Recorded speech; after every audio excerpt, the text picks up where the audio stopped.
Hi, good morning students.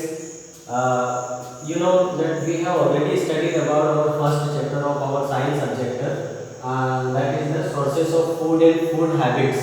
Okay, हमने बहुत सारी चीज़ें पिछले वीडियोस में हम पढ़ चुके हैं, लेकिन यहाँ पर मैं कुछ चीज़ें आप लोगों को कुछ कॉन्सेप्ट्स हैं जो कि क्लियर करना चाहता हूँ और जो क्लियर होना चाहिए.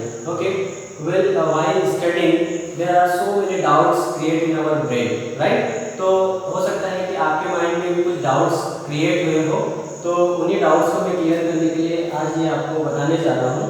ठीक है, first of all we will understand the parts of plant. Okay students, and thereafter we will study about this animal parts of plant and that are root, stem, leaf, fruit, flower and seeds.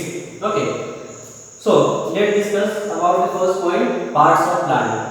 Okay, generally हम जो fruits खाते हैं उन्हीं को हम अपने language में fruit कहते हैं कि ये फ्रूट पार्ट है प्लांट का. For example banana, mango, grapes, guava, pineapple, strawberry, cherry etcetera, right. लेकिन अगर हम एक प्लांट की स्ट्रक्चर के बारे में स्टडी करेंगे, उसके पार्ट्स के बारे में स्टडी करेंगे, तो हम एक प्लांट को इस तरह से उसके बारे में स्टडी करेंगे कि उसके अलग अलग पार्ट्स को हम पर्टिकुलरली नेम देंगे. यहाँ पर अंडरस्टैंडिंग, फॉर एग्जांपल जैसे कि एक प्लांट है ब्रिंजल का.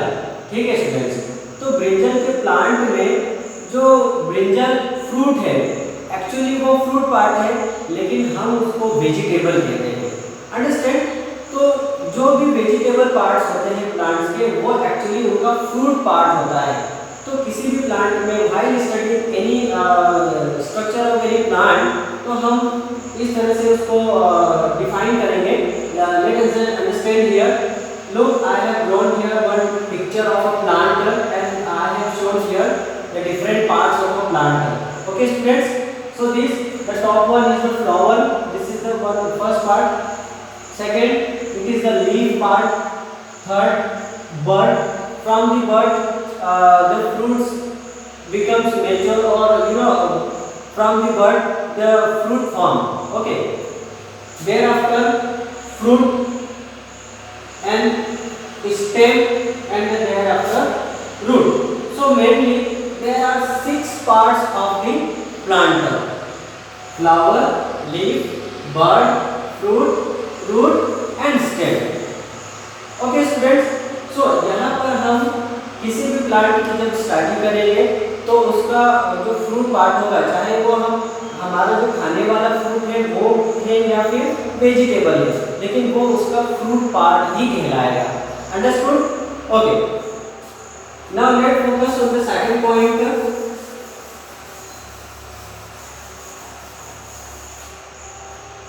The edible parts of plant. Well, यहाँ पर मैं आप लोगों को कुछ ऐसे डाउट्स क्लियर करने जा रहा हूँ जो क्रिएट हो सकते हैं. जैसे कि हमने यहाँ पर पिछले वीडियोस में देखे थे कि रूट जो है it is the edible part. Okay, और हमने कुछ एग्जांपल्स लिए थे, जैसे कि मान लीजिए हम यहाँ पर लेते हैं radish. Okay, radish it is an example of edible part and that is the root. ठीक है, ये रूट क्यों है? Why we call it root? बल्कि हम इसे खाते हैं और जो भी हम खाते हैं ये फ्रूट के जैसे दिखने वाला पार्ट है, but why do we call it root part? Okay student, so let me explain you why the radish is considered as a root. The root is that part of a plant which remains under the earth, okay, or which found below the soil. Getting it? यहाँ पर मैं अगर आपको एक जो reddish है या carat है उसका डायग्राम बना करके बताऊंगा, तो ये जो पार्ट है ये सॉइल के बिलो होता है और इसीलिए हम इसको रूट कहते हैं. ठीक है, एक्चुअली द रेडिश और carrot is a modified root. Modified root होती है जो कि फूड को अपने अंदर स्टोर करके रखती है. Okay, so it is a modified root. Understood? अब आप लोग समझ गए होंगे कि रेडिश, कैरेट, टर्निप, बीटरूट ये सभी रूट से हैं जो कि एडिबल पार्ट है प्लांट्स के. अंडरस्टूड? और इनको रूट क्यों कहा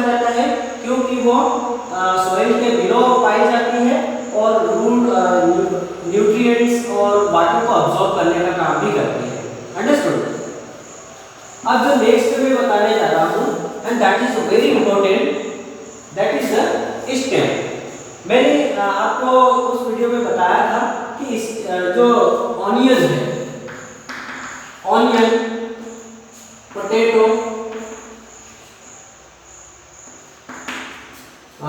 ginger, etc. Okay, these are the stem parts of the plants which are edible, right? So why do we consider them as a stem? हम इनको stem क्यों कहते हैं? Okay, क्या क्या इनमें कैरेक्टरिस्टिक होता है या क्या ऐसी चीज होती है जिसकी वजह से इनको हम स्टेम कहते हैं, ना कि फ्रूट कहते हैं? ठीक है students, so let me explain you. Let me take the finest example of a ginger.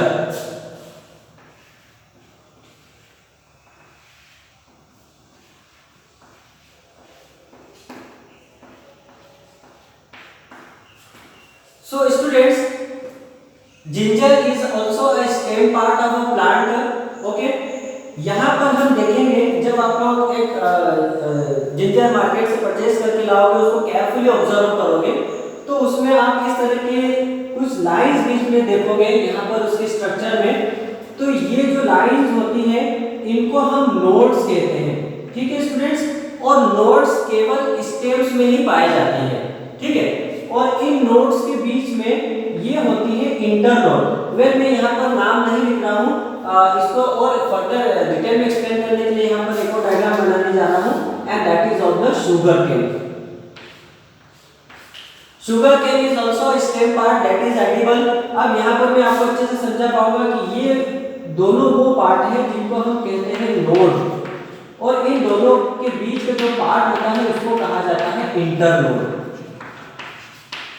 तो जिन प्लांट के जिन पार्ट्स में नोड और इंटरनोड्स पाई जाती है उनको हम स्टेम्स कहते हैं स्टूडेंट्स. ओके, तो अगर हम केयरफुली इन सभी स्टेम्स को या इन सभी एग्जांपल्स को ऑब्जर्व करेंगे तो इन सभी में नोड और इंटरनोड पाई जाएगी या होगी.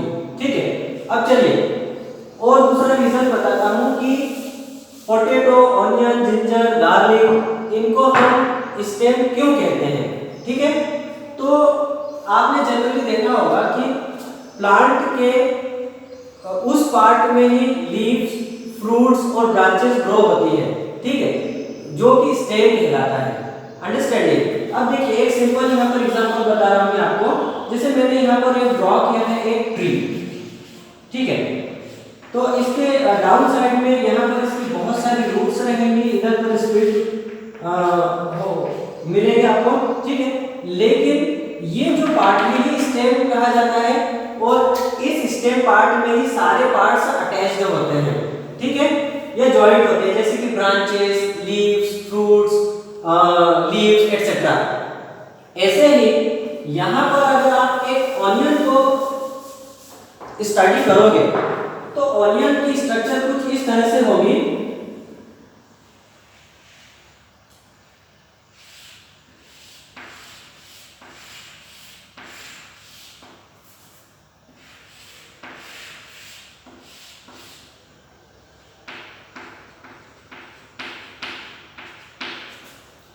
तो आप यहाँ पर देख सकते हैं कि इसके पहले जो मैंने ट्री बनाया था उस ट्री में बीच वाला पार्ट स्टेम था, ऊपर के पार्ट्स ब्रांचेस, लीव्स, फ्रूट्स जो भी वहाँ पर ग्रो होते हैं वो होते हैं, और बीच वाला पार्ट स्टेम कहलाता है, और उसी के नीचे यहाँ पर रूट्स होती है.